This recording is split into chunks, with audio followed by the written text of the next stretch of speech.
President of the bank responsible for operations in Ukraine. I just want to reassure you that we stand with Ukraine since the very, very first day of this terrible war, and we continue to rebuild Ukraine every day, day by day, step by step.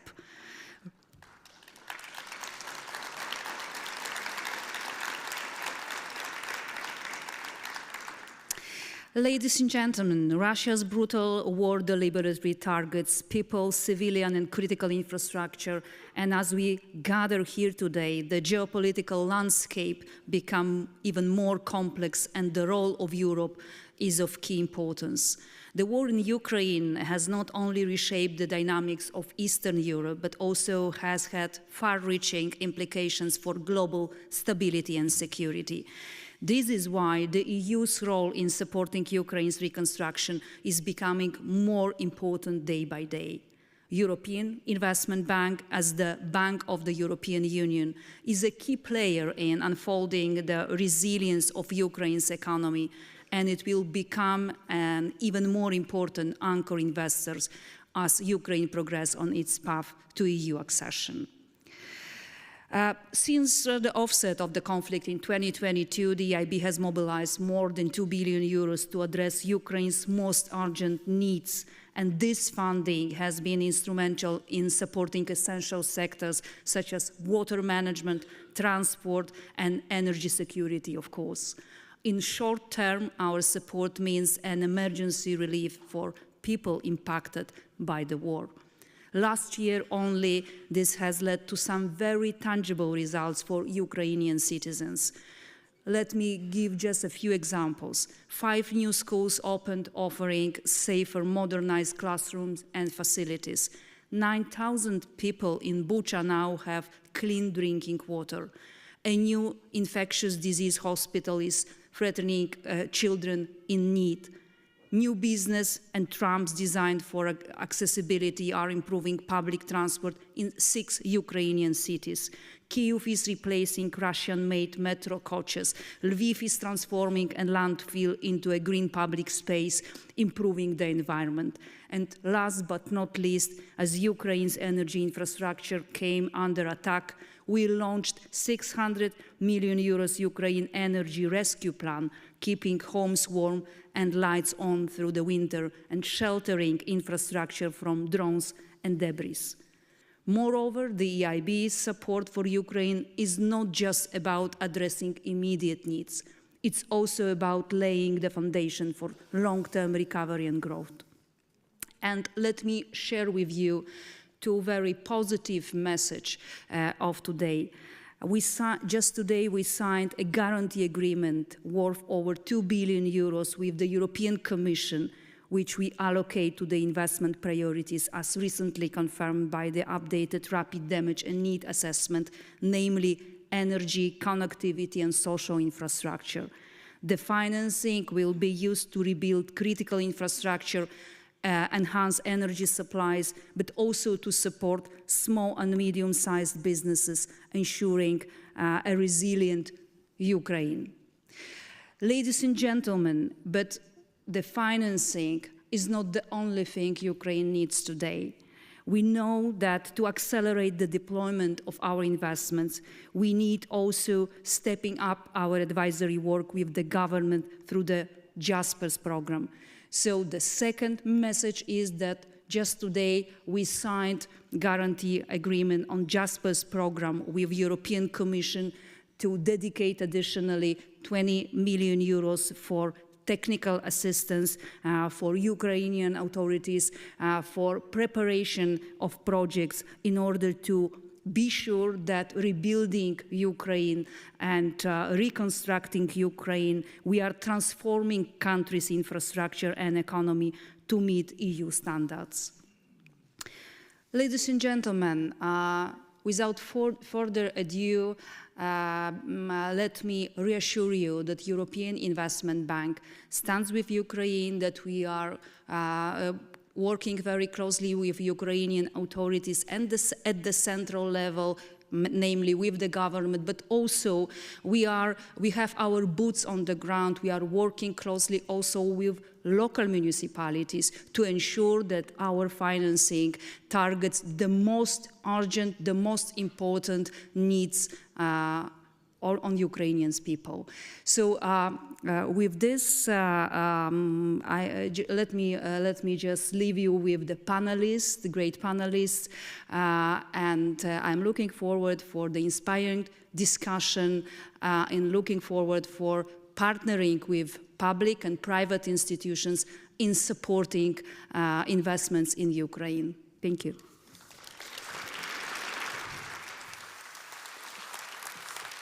Thank you so much. And now to introduce the panelists, it will be led by Andrew McDowell, the Director-General for the EIB Global European Investment Bank, of course.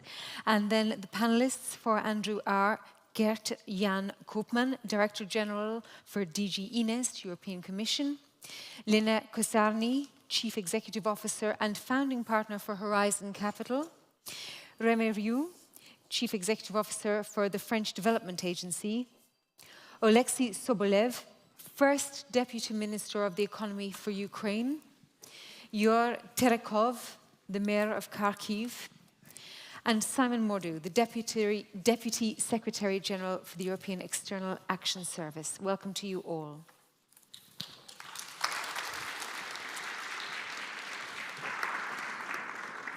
Thank you very much, and thank you, Vice President, for setting the scene so well. And good afternoon to all our guests and our distinguished panel. I think we've heard the scene setting from both the Commissioner and the Vice President, but the task is really enormous.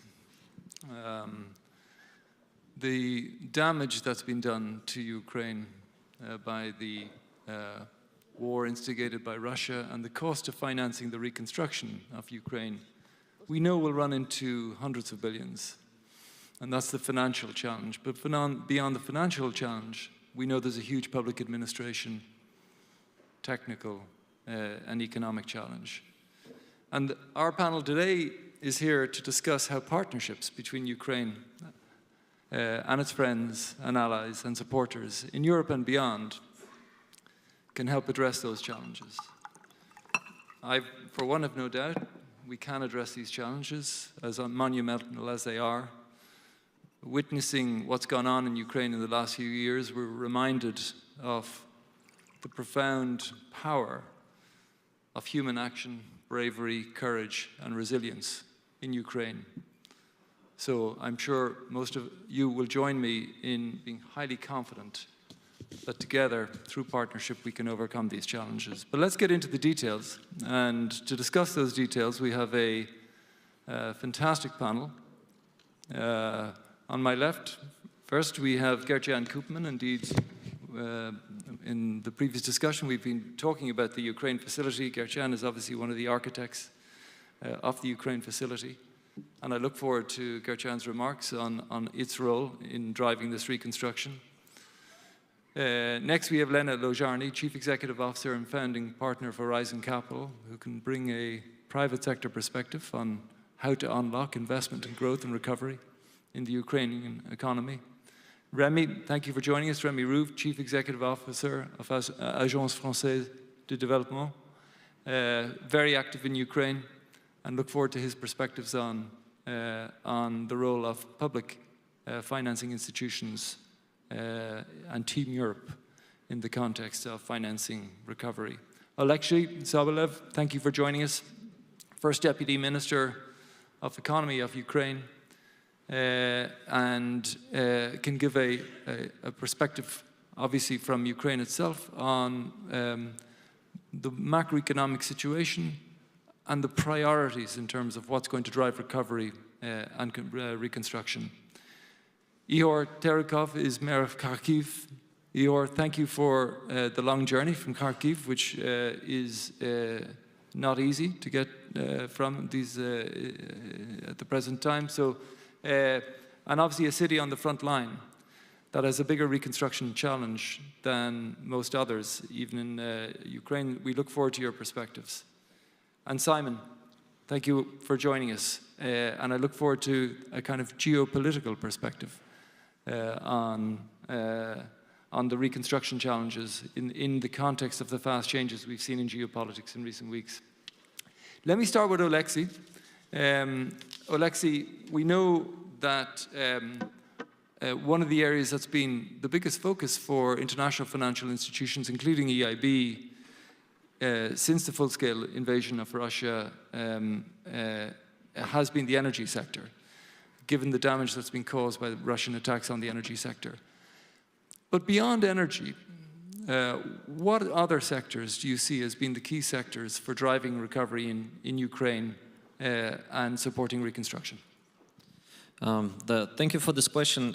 I think it refers back to your previous point about the enormous administration challenges, right? So to be able to prioritize it all, understand what's more important when, I think everybody knows this figure from the World Bank Rapid Damage Needs Assessment report, of 500 plus billion that's needed to recover Ukraine. So basically, how do you prioritize? And we in the government, we developed a, we have public investment management reform that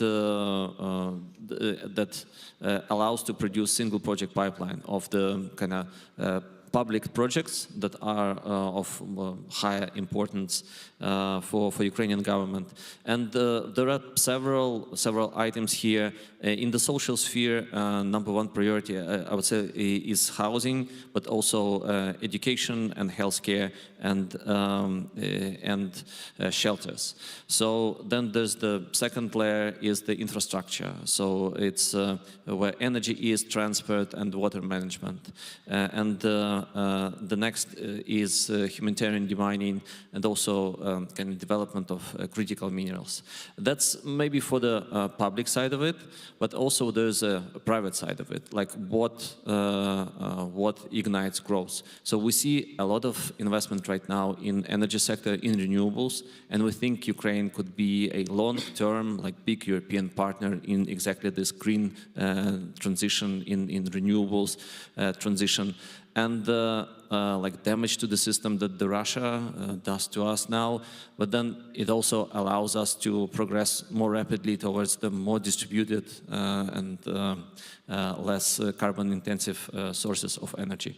Of course, the next big private area, I think that everybody is aware, is of course defense, and we can work towards more sustainable Europe. But it also goes hand in hand with industry, with additional production that could be done in Ukraine. And I think there's a lot of effort that the government is putting and the businesses in moving up the value add and building new manufacturing capacity to be able to sustain both the defense sector and the civil sector.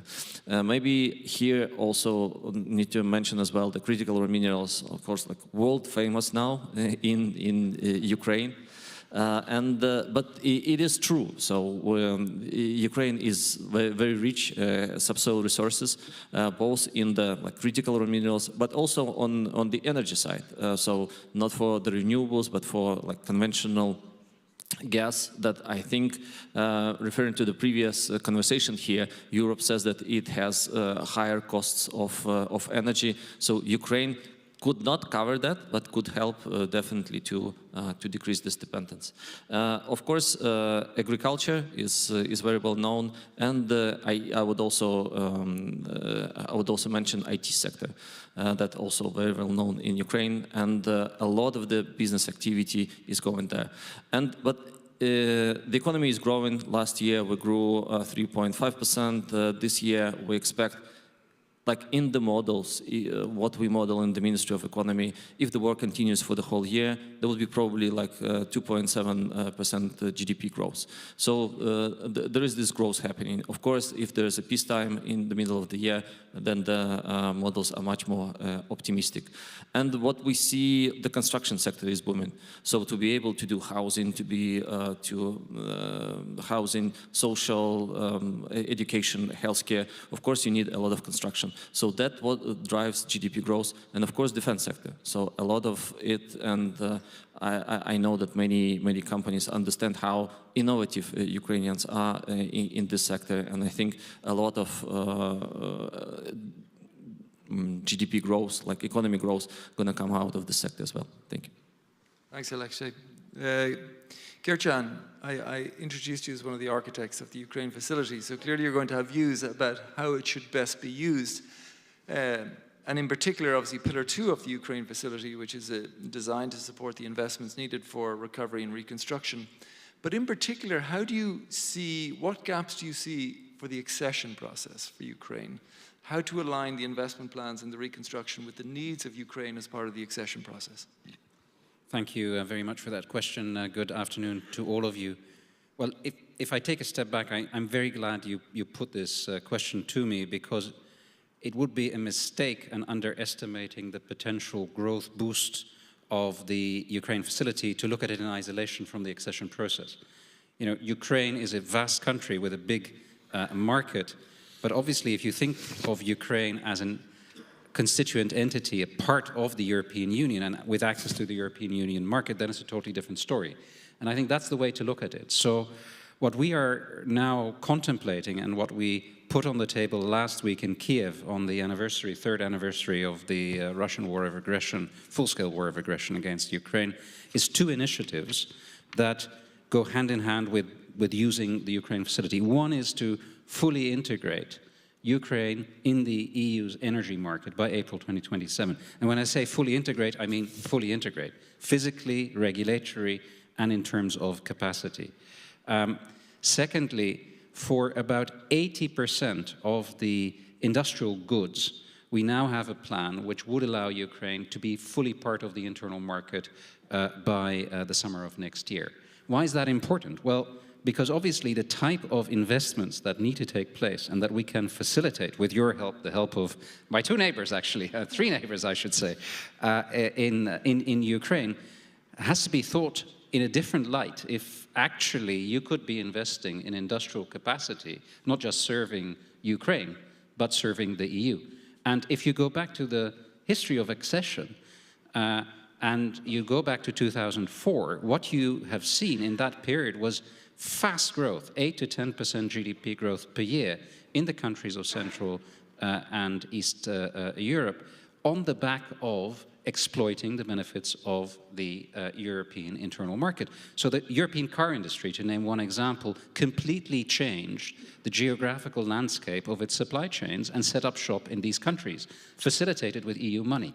That's really, I think, now what we need to use the Ukraine facility for, in tandem with the accession process. Energy was mentioned. Industrial goods is another promising example. But Oleskii has already pointed to a number of other areas where we can benefit from this dual hit. So for us, what really matters now is that we use the capacity of the Ukraine facility, and notably its second pillar, which has the potential to leverage up to 40 billion euros of investment, with a view to exploiting those potentials. And the more we go closer to the market, the more we can leverage. That's why private equity, you know, is an important part of the piece, why we need to move away from more classical plain vanilla products and actually try to ensure that this potential is reaped as quickly as possible. Now we realize, and I'm sure Simon will talk about that that's not going to happen without security guarantees. That's, you know, the alpha and omega. But once those are in place, actually, and that is a message of optimism, all the stars are aligning for a fast economic departure. Thank you. Thank you, Gert Jan. Ihor, and you're going to speak in Ukrainian, so we will, I'm not sure if the translator is, the translator is here in front of us. As Mayor of Kharkiv, you obviously have a perspective on this that's quite unique. Your city has probably been more damaged and has lost more critical infrastructure than any other in Ukraine. Give us a picture, please, if you don't mind, from Kharkiv, of the gaps in economic and social infrastructure that have been left by the war of aggression and the financing and reconstruction needs of your city. Please.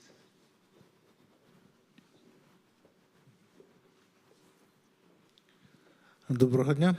Перш за все, я хочу подякувати сьогодні за можливість бути присутнім і виступати перед такою аудиторією. Good day, dear ladies and gentlemen, and first of all, I'd like to thank you for the invitation to such a prestigious forum and for the opportunity to share our views today. Сьогодні такий знаковий день для нашого міста, для міста Харкова, бо сьогодні 6 березня, і ровно 3 роки тому президентом України було присвоєно почесне звання нашому місту «Місто-герой».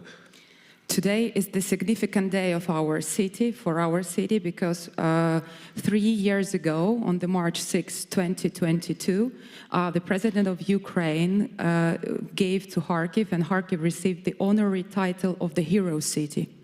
І тоді війська Російської Федерації стояли на кільцевій дорозі навколо Харкова і прямою наводкою обстрілювали наше місто.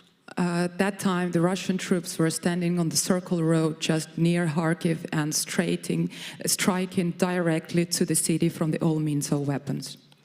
І ми були і є згуртованим містом, яке відстоює свободу, незалежність нашої України і українську націю.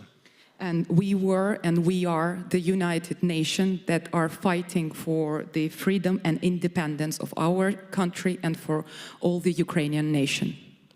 Але незважаючи на цей жах, який зараз коїться і коївся всі ці 3 роки, ми з вірою і надією бачимо наше майбутнє. But despite all the horror that was and that is now ongoing, we are with a great hope looking for the future. І це майбутнє в європейської спільноти. And this is the future in the European Union.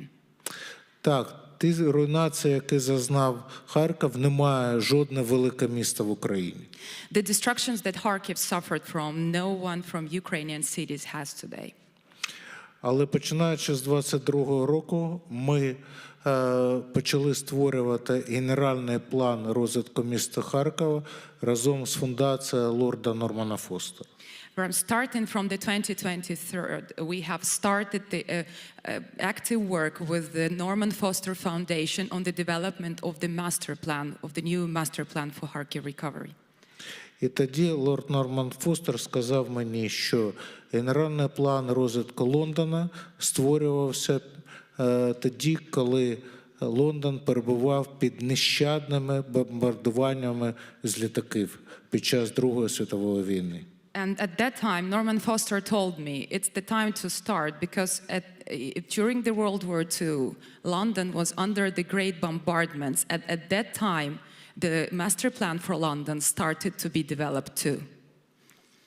Що таке генеральний план розвитку міста Харкова? Це безумовно і архітектура, але головне – це економічний розвиток міста. What is the master plan for Kharkiv development? Is of course the architecture plan, but also the economy development and the economy plan development. Безумовно, локомотивом це є відбудова. Of course, the main aspect there is the recovery. Бо сьогодні більш ніж 8 тисяч розтрощених будівель. As today we have more than 8,000 buildings destructed. Сьогодні 160 тисяч мешканців Харкова без даху над головою. Today 160,000 people of Kharkiv residents are without their flats. Сьогодні 206 тисяч тільки вимушених переселенців з Донецької, Луганської, Херсонської, Запорізьких областях, деокупованих територіях активних бойових дій перебувають у Харкові. Today, 2,600 internally displaced people who are staying in Kharkiv currently from different regions of Ukraine, Donetsk, Lugansk, Kherson region, Zaporizhia region, from the deoccupied territories and the territories where the hard bombardments are ongoing. Тому нам потрібно відбудовувати житло, нам потрібно робити так, щоб люди мали повертатися після того, як настане справедливий, довгоочікуваний і довготривалий мир в Україні, вони потребують того, щоб повертатися до свого міста і повертатися до свого житла. We need now to start on the recovery and for the people to come back to the city. And after we will have the fair and long-lasting peace, the people should have the opportunity to be back, and we need to be prepared for that. Звісно, будівельна галузь – це буде локомотивом всього економічного зростання міста. And of course, the construction aspect, the construction sphere will be the main focal point for the economic growth of whole city. Крім цього, майбутнє Харкова – це, звісно, традиційна IT-галузь. And of course, the future of Kharkiv is the traditional, as it was usually the IT sphere. Це шалений потенціал, людський потенціал, інтелектуальний потенціал міста. It's the powerful potential of people, the smart people who are usually lived in Kharkiv. Бо Харків – це завжди було, є і буде студентським містом. Kharkiv was and will be always the student city. Це освітній центр України. It's the research center of Ukraine. І для нас дуже важливо, щоб було студентство, щоб було вище, щоб було життя і молодь перебувала у Харкові. And for us it's very important for Kharkiv, for students to be there, the youth to come back, and as it was usually always in Kharkiv. Ну, звісно, як завжди, Харків був промисловим центром. Also, as usually, Kharkiv was the industrial center. І ми бачимо розвивати промисловість в Харкові. And we think that we should develop the industry in Kharkiv. Це галузі, перш за все, енергетичного машинобудування. It's the first sphere of the energy machinery sector. Це галузі аерокосмічної. Space sector. Ну і, звісно, оборонна галузь. And of course the military. І це дуже важливо, і ми здатні все це зробити. And this is all could be, and we have the capacity to do this. І, звісно, це економіка міста Харкова. And of course, this is the economy of Kharkiv city. Ну, наприкінці я хочу подякувати Європейському інвестиційному банку за те, що під час війни жодного проєкту, який ми почали, ми не припинили. And in the end of my speech, I want to sincerely thank you to the European Investment Bank that during the war, we did not stop any of the projects that we have started before the war. Це і транспортна інфраструктура міста. It's including the transport infrastructure of the city. І майбутнє будівництво метрополітену і закупка рухомого складу для метрополітену. Also the future construction of the metro and the acquisition of the rolling stock for the metro. А навпаки, знаєте, під час війни ми зробили ще один проєкт, дуже важливий для міста Харкова, бо це закупівля електробусів. And despite the war, we have done the new project with the bank on the acquisition of the electric buses. Звісно, попереду дуже багато планів, і головне – це відбудова. І ми тут розраховуємо на підтримку Європейського інвестиційного банку. Of course, ahead is a lot of work to do, and the recovery process is the most important here. And of course, we are considering the support of European Investment Bank in this. Створення соціального і муніципального житла. The creation of the social and municipal housing. Ну і, звісно, відбудова нашої критичної інфраструктури. And of course, the recovery and the reconstruction of our critical infrastructure. Ще раз хочу всім подякувати і привітати цей форум. Thank you to everyone, and thank you for this opportunity being here and congratulate with this panel today.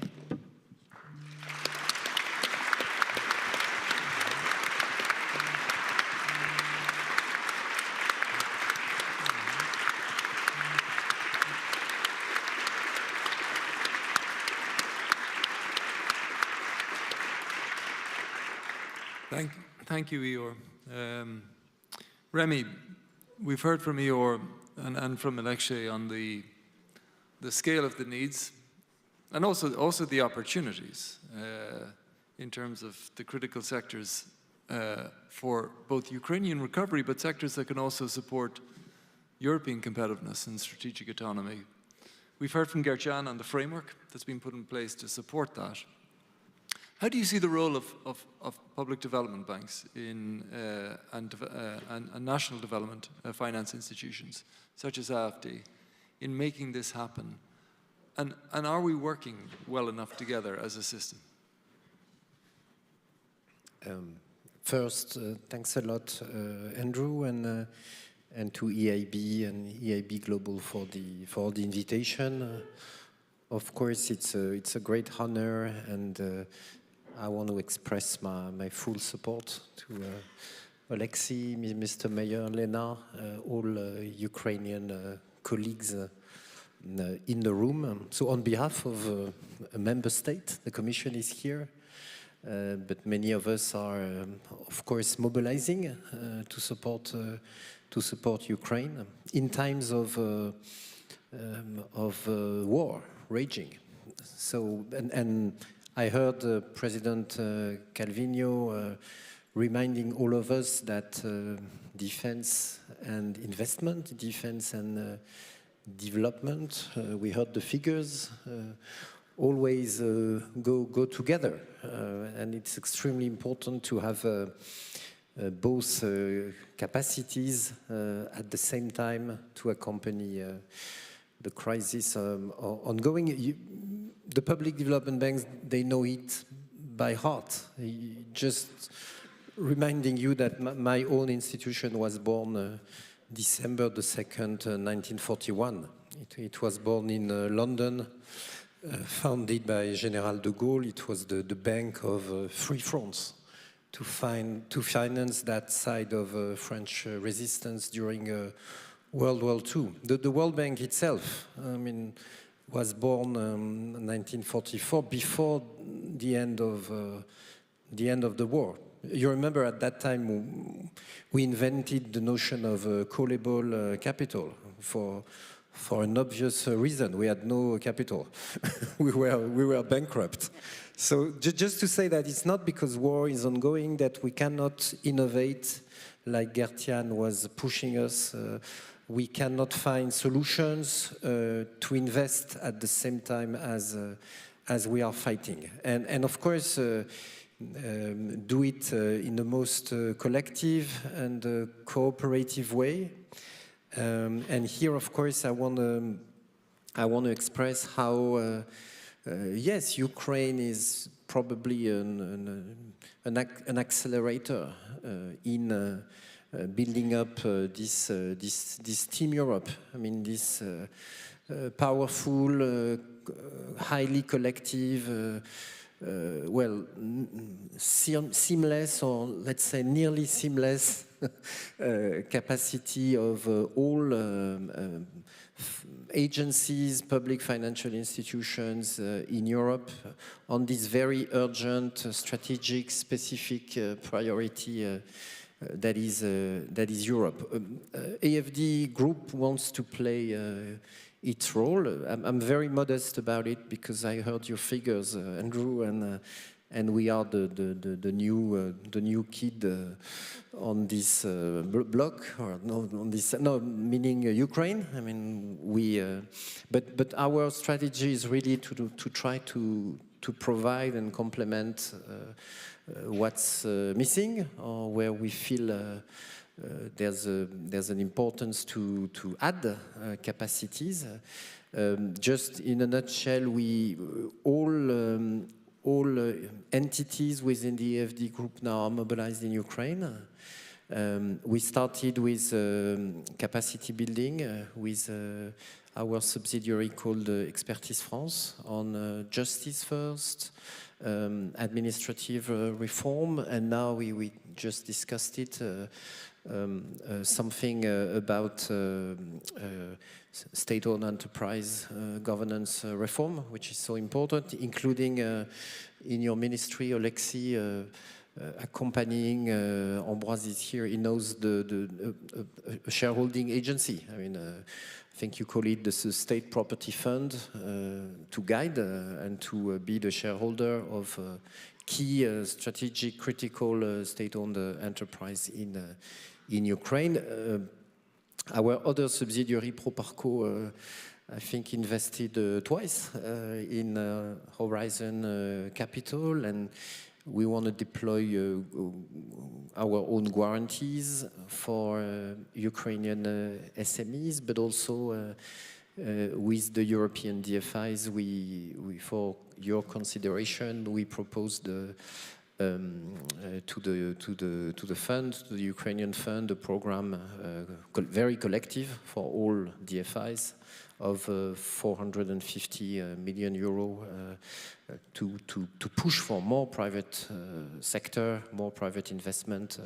I think this is the signal that is needed right now for Ukraine. And of course, the last piece is AFD itself, meaning the public part.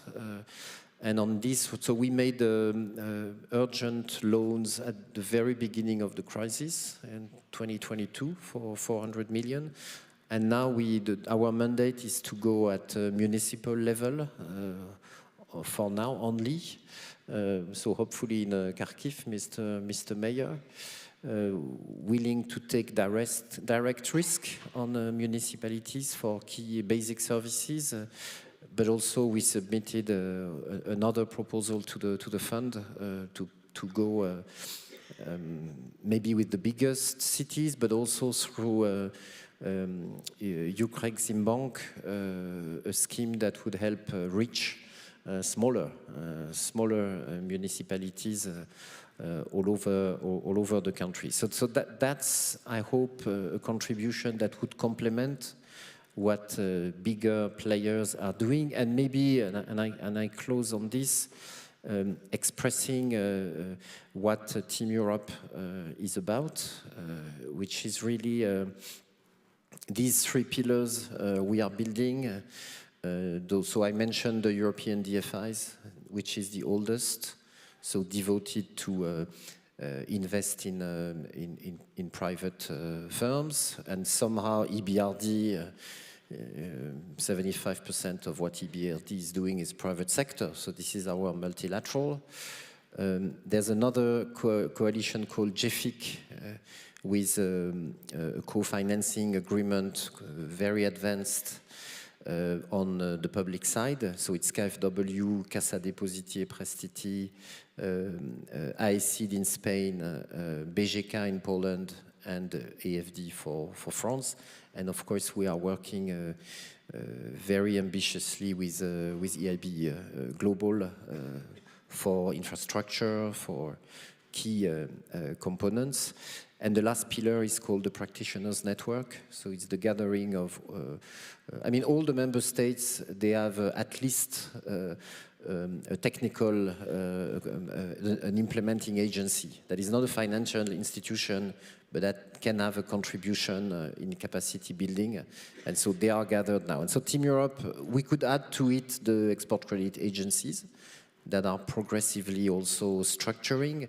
So I see these four pillars and their EU, of course, platforms under the guidance of the Commission as this Team Europe system. So, and now that we see what we are talking about, of course, we have to make progress under the next MFF to work on the division of labor, to work on the incentives, and to work, of course, on the KPIs for more and more disbursements, impact, efficiency. So again, I see Ukraine as, of course, Ukraine is strategic by itself, but probably we are learning a lot collectively because of the urgency in Ukraine, lessons that will be helpful also in other countries and other regions. Merci, Rémy. Lenna, you have been raising money from international and local investors for more than 10 years to invest in Ukraine.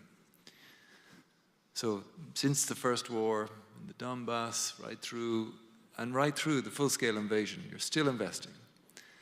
Tell us the 30-second elevator pitch that you give to investors when you say, give me money to invest in Ukraine. And tell us a little bit about what your investment hypothesis is in terms of what's going to happen and where the returns are going to come from, and what could be done in Ukraine to boost those returns even more. Thank you so much. First of all, I want to say a huge thank you to EIB for this forum. Thank you, Vice President Czerwińska, for your unwavering support and that of the entire EIB team. You know, we are very fortunate to have the investors that we have, those who have backed us since the beginning, since 2006 when we launched, and those who have backed us since the invasion of Ukraine, since 2014. We look at the funds that we're raising. These are war funds. These are funds that are being invested, raised and invested and divested of at a time of war.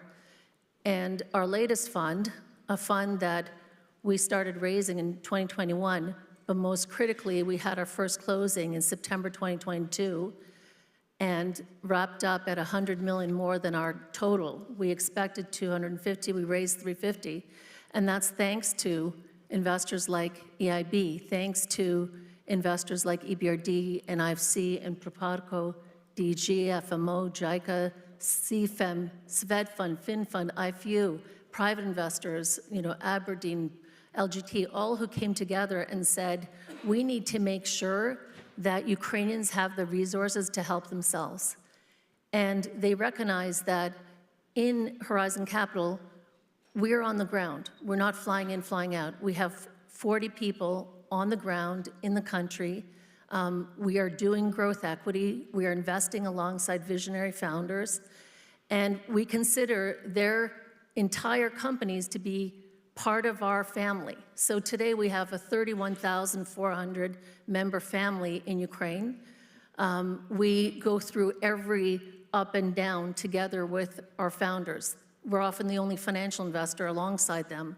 So whether it's the largest e-commerce chain in the country, which, you know, went down to 60 pickup points and now is back up to 500, or a retail where they're opening a store every 14 hours because of the kind of investment that we're able to make, whether it's the tech, which is very important. The SMEs in tech, they are, you know, the hard currency revenue they were generating for Ukraine was a lifeblood. But more than that, to make sure that there is money available to keep funding innovation is crucial for Ukraine's ultimate defense, because the brains, the tech talent, those folks also have gone into help on the innovation front that we've seen in terms of the defense of Ukraine. So, you know, starving that entire ecosystem of any kind of capital would have been disastrous for the country. So for us, you know, we are in Ukraine. We have lived throughout the country, and Mayor Terekhov, my enormous respect for you. To have gone through what Ukrainians have gone through, and Oleskii and all of the Ukrainians, 11,400 cruise and ballistic missiles, 20,000 drones, 35,000 glide bombs dropping 1-ton payload. It's you know, even sitting in Kiev, we go into the bomb shelters every time there's an air raid. You would count up 77 straight days so far in these 1,100 plus days of war that you're sitting underground. And yet, it's that resilience that actually powers, that gives you that fuel to every day do everything you can in order to do more for Ukraine.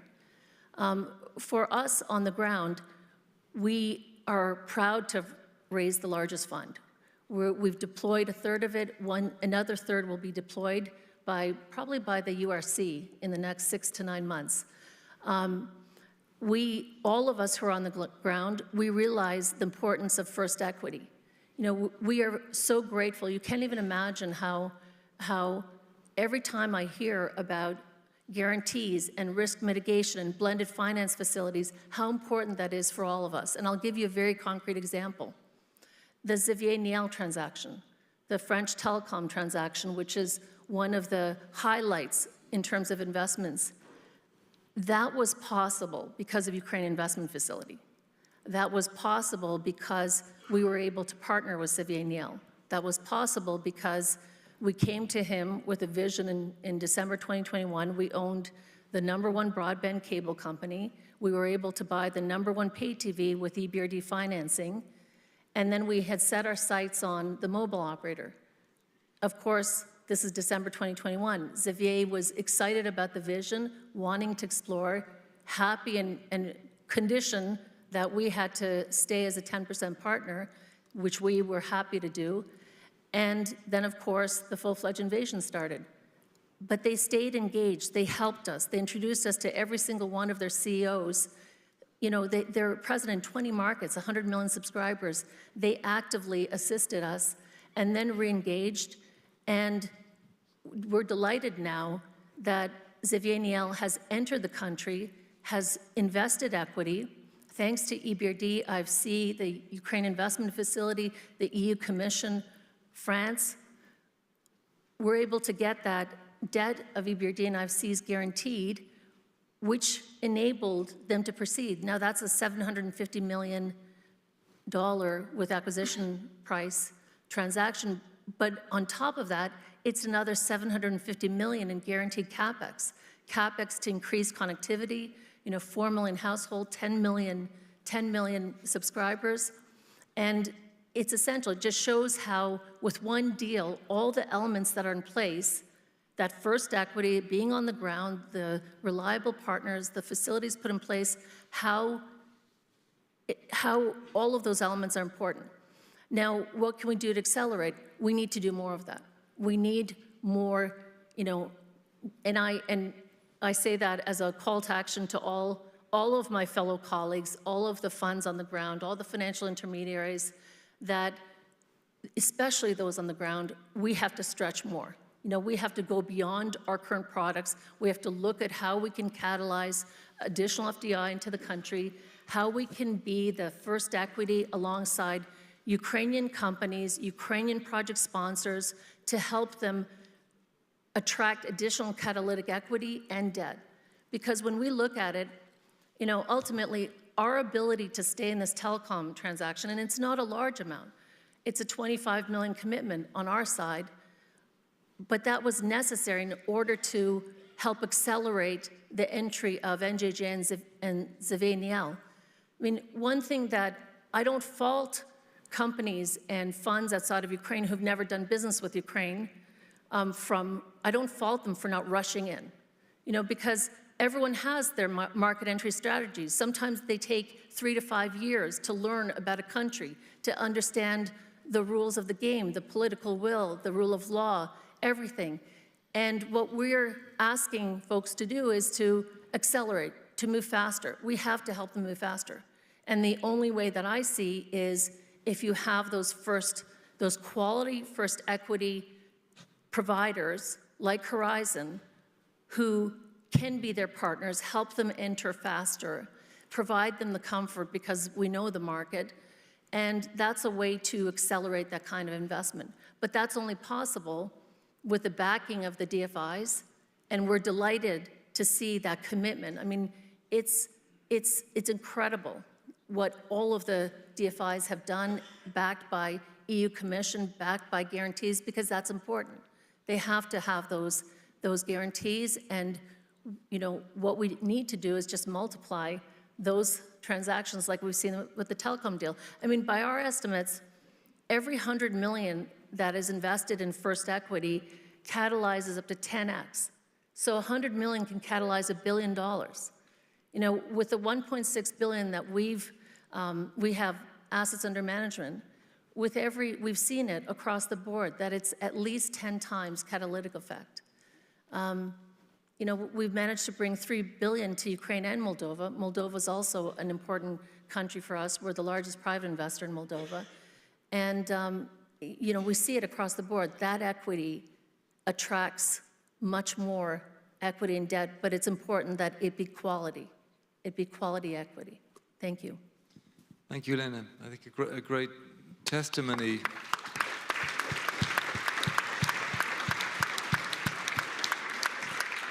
A great testimony of how public and private capital can work together, particularly in the context of the Ukraine investment framework. Thank you for that. Simon, let's shift to politics, geopolitics. We've heard there's already, reconstruction is already taking place, investment is taking place, but we do know to really accelerate that, we need security. And particularly for international investors, they're going to need security. Tell us your perspective on the link between security and reconstruction, what we can expect to see coming out of Brussels today, but beyond. Thank you. Well, Lenna's just given us a fairly compelling example of how you can invest in difficult times. But I think if we want to take this to the quantum speed we need to make actually Ukraine the most attractive destination place in the world for reconstruction, and because of the accession perspective, we're going to need those security guarantees. And this is why I think the President Zelensky, is so rightly concentrating on this. And if you want to just take a step back and be ever so slightly cynical, I think there's probably not one single person in this room who could for 1 second imagine a scenario where President Putin would sit across the table from President Zelensky and say, well, Vladimir, we've had our differences, but I'm so glad we've settled them, and I'd just like to wish you and the Ukrainian people the best of success on your journey towards becoming a prosperous, liberal, democratic member state of the European Union. It ain't going to happen. And I think, Andrew, as you yourself rightly said, and Gert Jan hinted at, we're not in the 4th year of war, we're in the 12th year of war. This started with the illegal invasion and annexation of Crimea.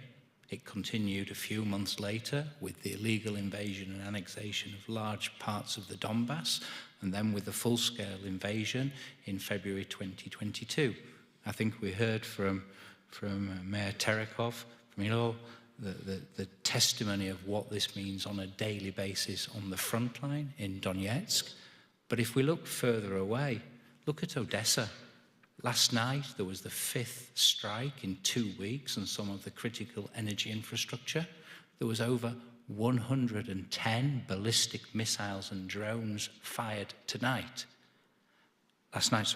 We need to make sure that this cannot happen again. It needs to be firm, it needs to be binding, and we need to make sure that any peace deal, and a peace deal is very easy. We would have peace tomorrow if Putin withdrew his troops that have illegally occupied Ukrainians' territory and infringed its sovereignty.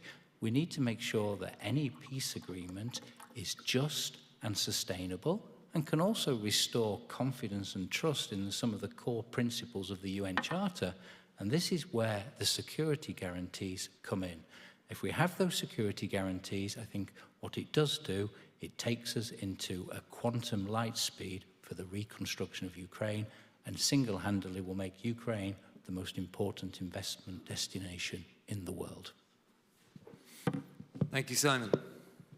I think we have, after this first round of questions, we have the opportunity to invite the audience to submit questions. I'm not sure who has the microphone, and I can't even see the audience because of the lights, so there we go, it's come down a little bit.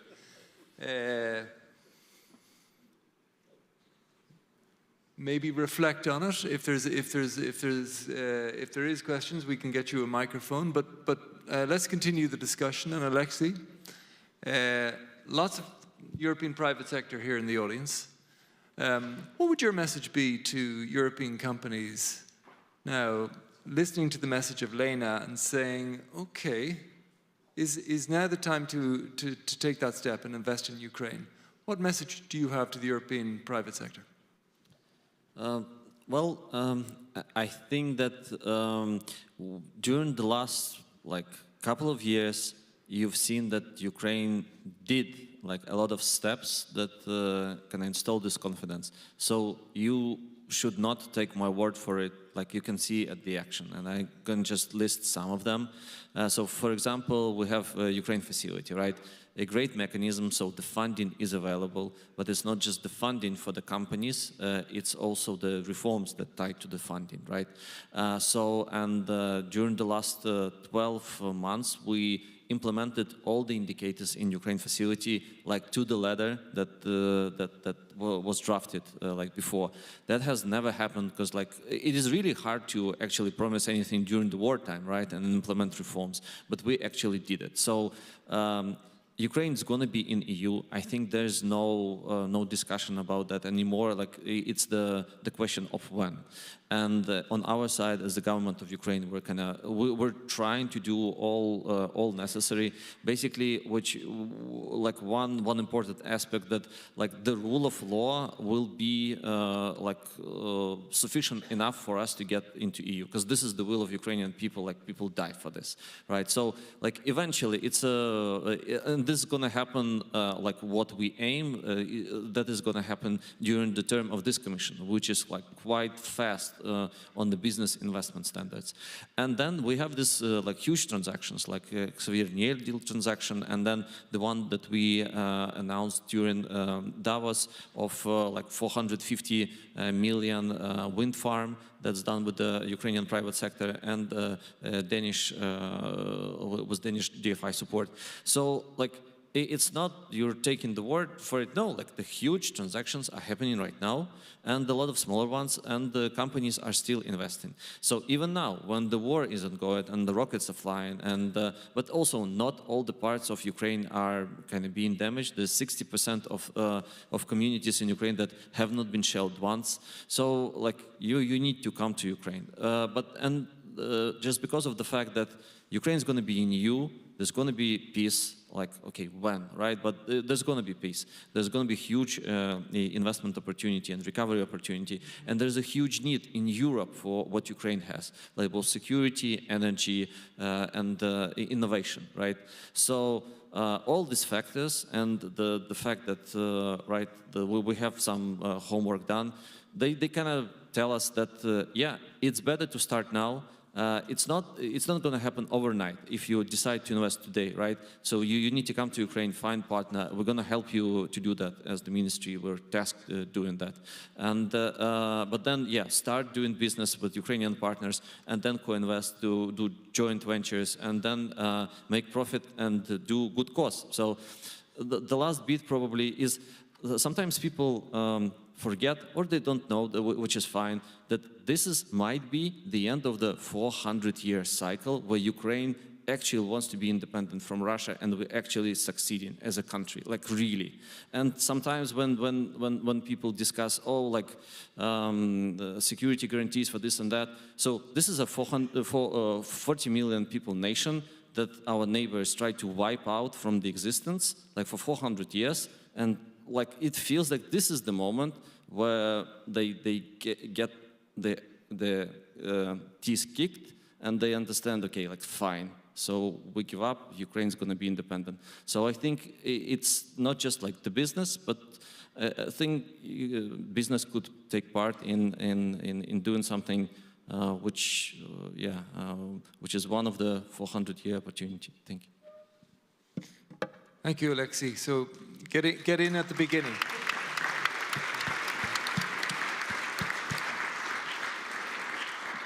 Rémy, Lenna, you'd like to compliment? No, I just wanted to thank and react to Lenna's intervention. You know, there's always a debate in the world of development finance about financial intermediaries. So there's always this kind of criticism that we don't know how it ends up. We have a problem of visibility when investing in financial intermediaries. So I just wanted to highlight how, and this is also something I recently met with Hashim Shawad, the CEO of Bank of Palestine.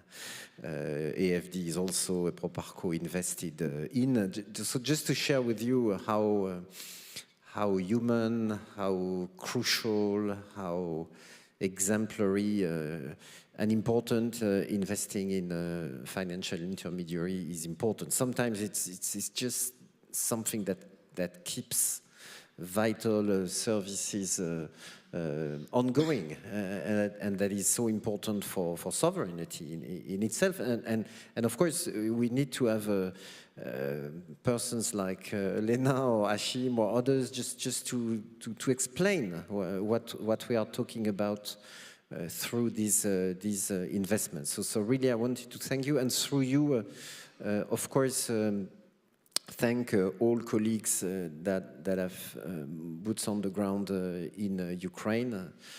On our side, Axel Noss, our director in Kiev, Sofia Olinik as well, Alisa Rosanova, and for all our institutions, all those that are by your side, many women actually, but it's about, in the end, it's really about friendship. It's about cooperation, even if we are serious bankers.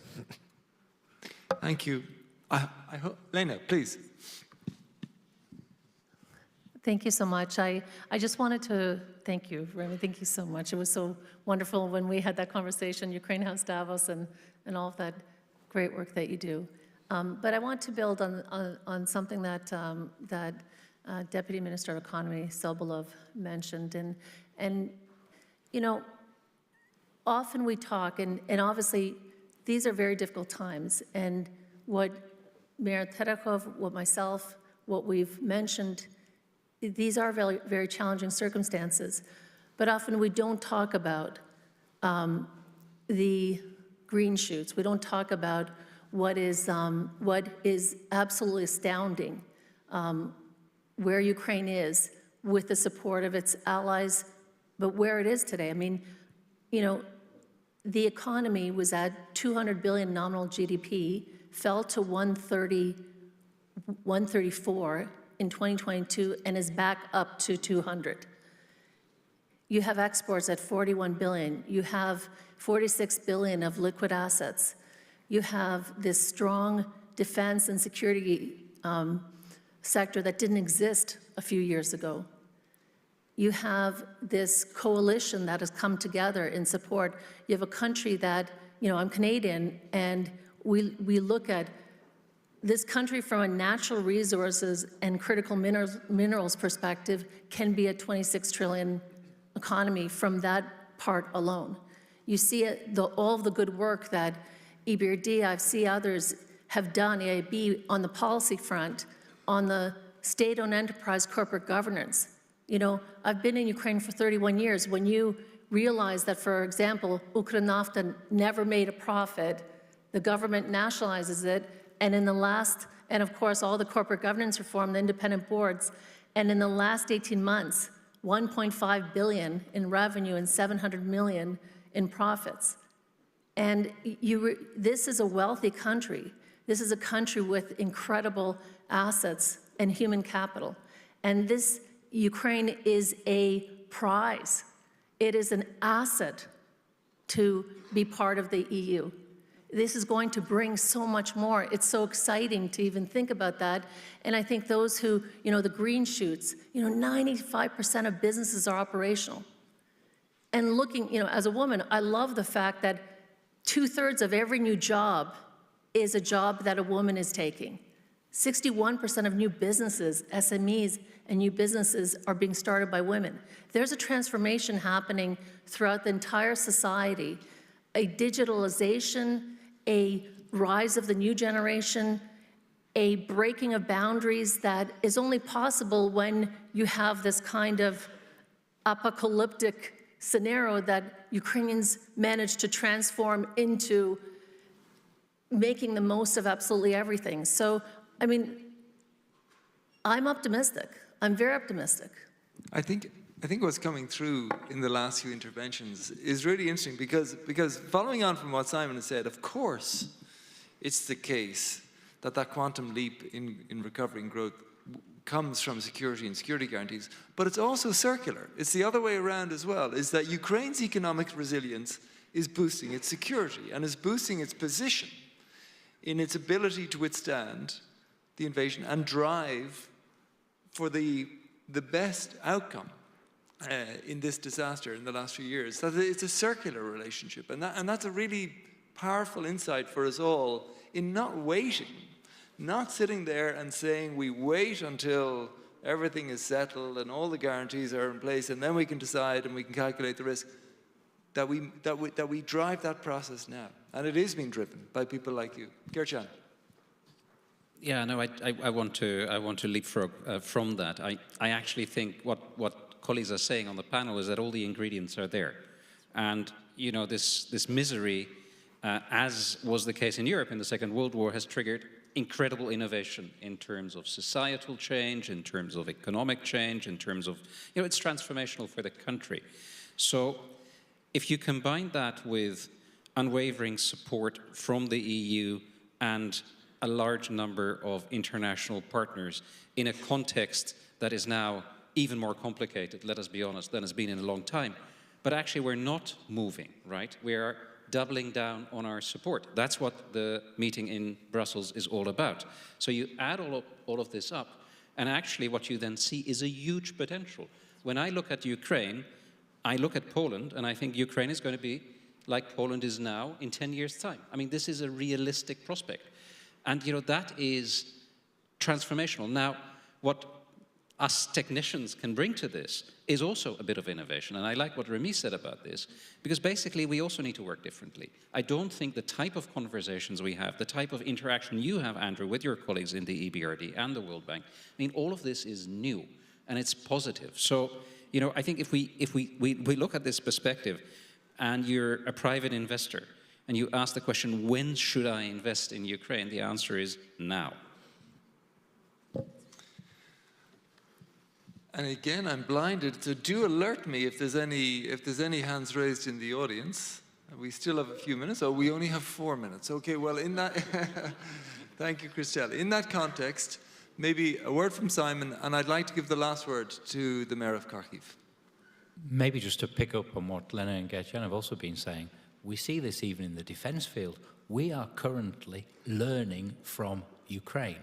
And actually, if you look at increasingly how some of our funding, and here let me also just take a moment to say a huge thanks to the EIB, even some of what the EIB has been doing in the dual use is leading to the development in Ukraine of incredible home production capacity for innovative drones that are changing the face of modern warfare. So we're even seeing it now that part actually of the security guarantees that we will provide will be investing in the Ukraine defense industry, which will ultimately also strengthen our own security. Yes, and I see some of the member states are shifting the way they support. Denmark is obviously the case study in shifting the way its support from providing weapons to Ukraine to providing capital to invest in Ukraine's defense industry. Mayor, please, we give you the last word. Again, a perspective from Kharkiv, please.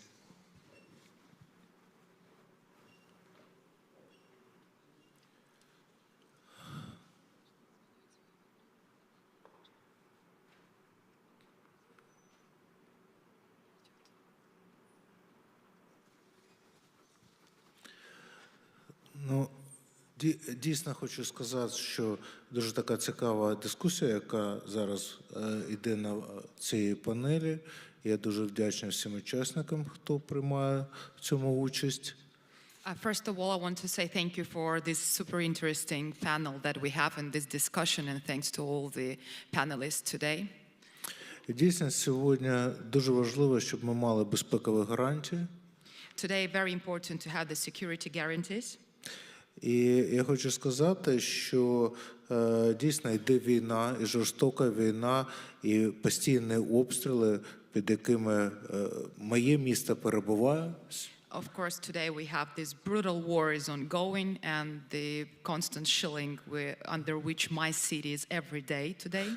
І сьогоднішня ніч, на жаль, це теж не виключення, було влучання в багатоповерхівку.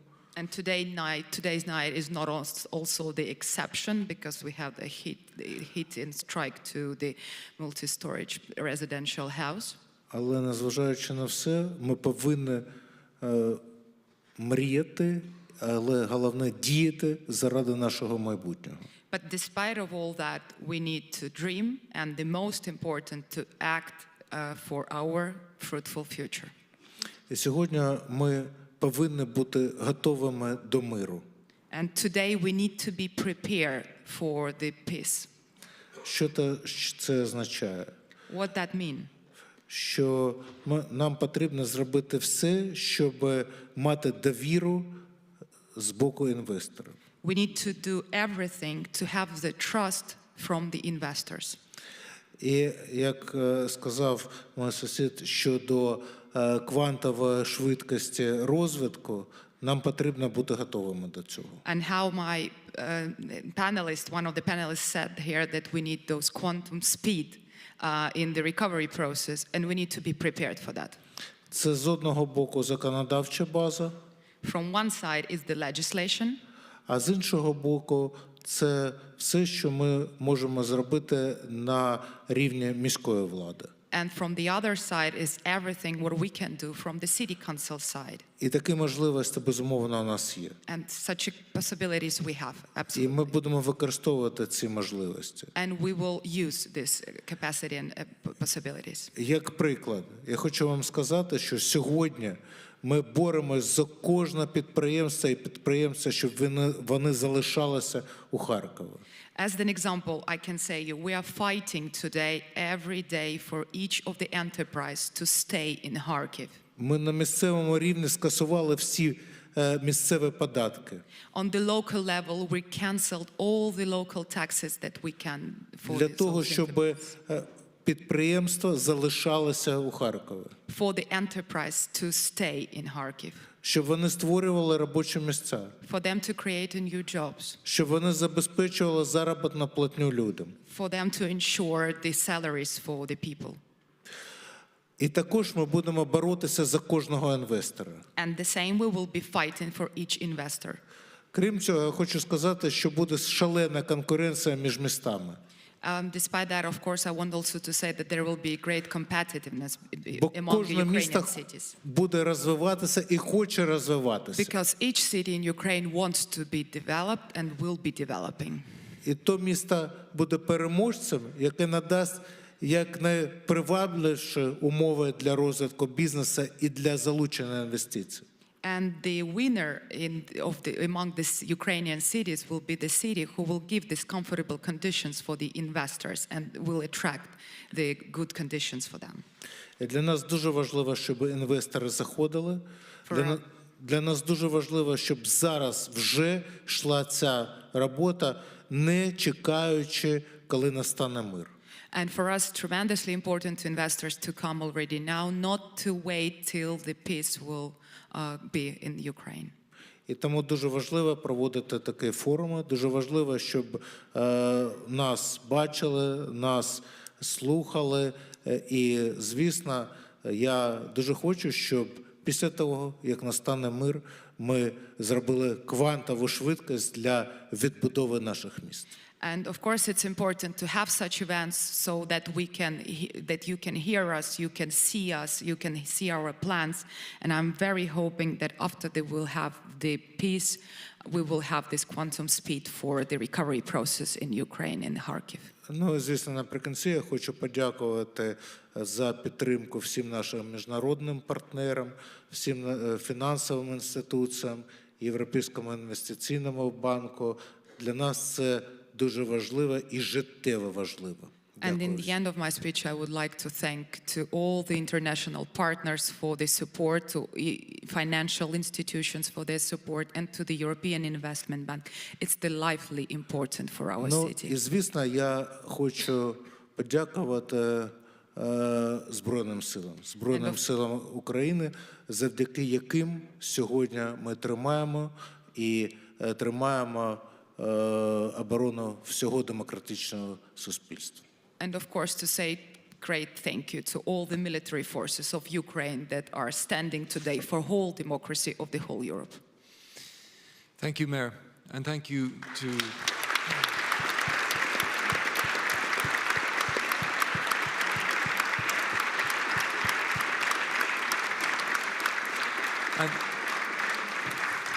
thank you to all our esteemed panelists for what I believe has been a fantastic discussion. It's been a discussion about partnership, as per the title, about solidarity, about innovation, about risk-taking, about geopolitics, but most of all about courage.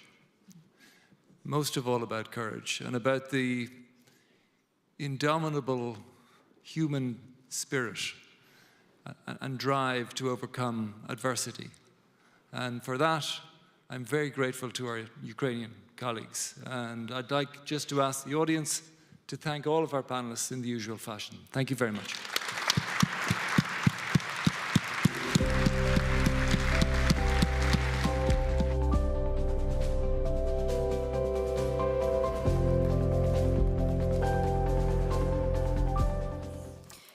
Thank you very much to Andrew, and thank you for that very deeply moving and important panel discussion as well. And that brings us to the end of the second day here in Luxembourg. And again, thank you for all of those who are sticking with us online and for all of you who are in the room. As with yesterday, you will probably remember if you're here, we had an ode to International Women's Month, and we're going to end also today with a little reflection on that too. We've got another panel discussion, just 2 people this time, which is going to be moderated by Sharon Wheeler once more. And if I can just ask you to be quiet and to take your seats quickly.